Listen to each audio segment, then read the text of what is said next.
Tyres, tyres, tyres. It's time to talk tyres with Paul Hembury. We're just outside Pirelli, and Paul, they have been the talking point as they were at the beginning of last season. Let's just start with decisions here, and your decision to, well, it was after Malaysia, I'm right in saying, that you decided to switch the compound. The Sunday night after Malaysia, we thought, that race went ahead with really not too many issues, so we thought we'd bring the same combination here, being very similar in terms of temperature and quite an abrasive track. How have you responded to certain amounts of criticism from certain parts and certain teams about the way that the tyres are performing this year?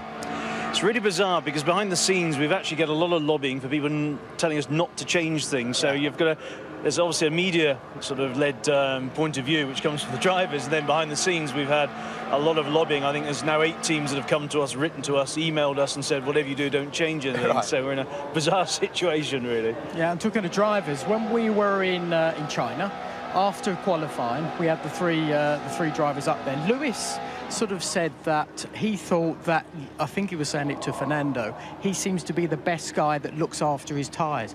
Is this a factor, that there is a difference between certain drivers that can actually do a better job than others?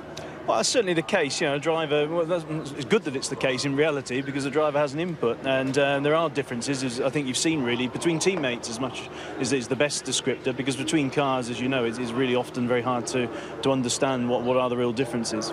There's arguments for and against, obviously, Paul, as there are always with tyre debates. I suppose if you're looking from a fan's perspective, we're getting great racing. We understand that, and it was the same last year. But from the driver's perspective, Jenson Button, you cannot race this guy. You're not racing this guy.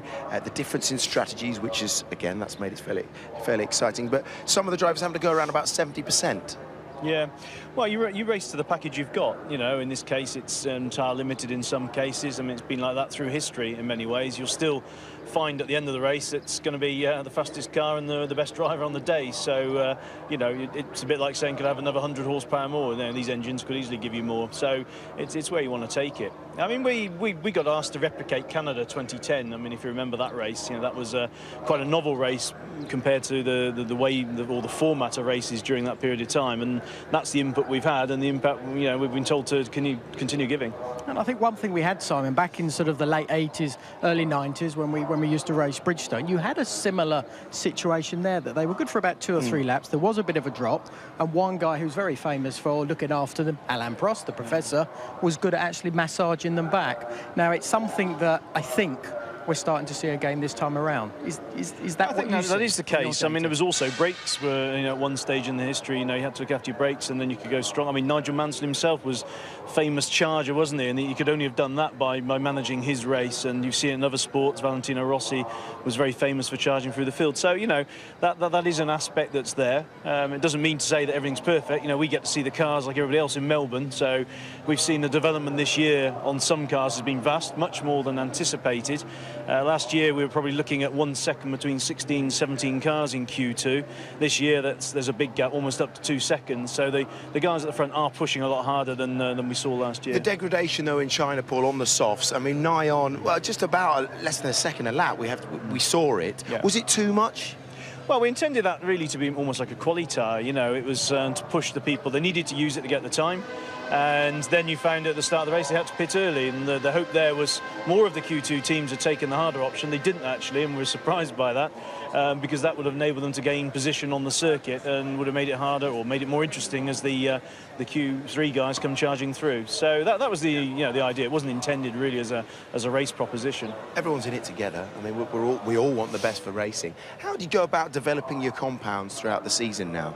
Are there little tweaks and adjustments as we get into Europe? Well, I think, we will do a review actually after the race here on Sunday night, and we'll probably decide what we're going to do Monday, Tuesday before we get to Spain. You've got to be careful, because if you make changes during the season, say for example we made a change and 1 or 2 teams suddenly made a big jump forward, you'll be now asking me saying, well, look, you've just just favoured a few other people, so you're in a bit of a no-win situation. You've got to be really careful, because if that does happen, then you are influencing the championship. If we make changes, we've got to make it early on. You don't want to be doing anything after 8 or 9 races, because again that's going to favour probably 1 or 2 teams.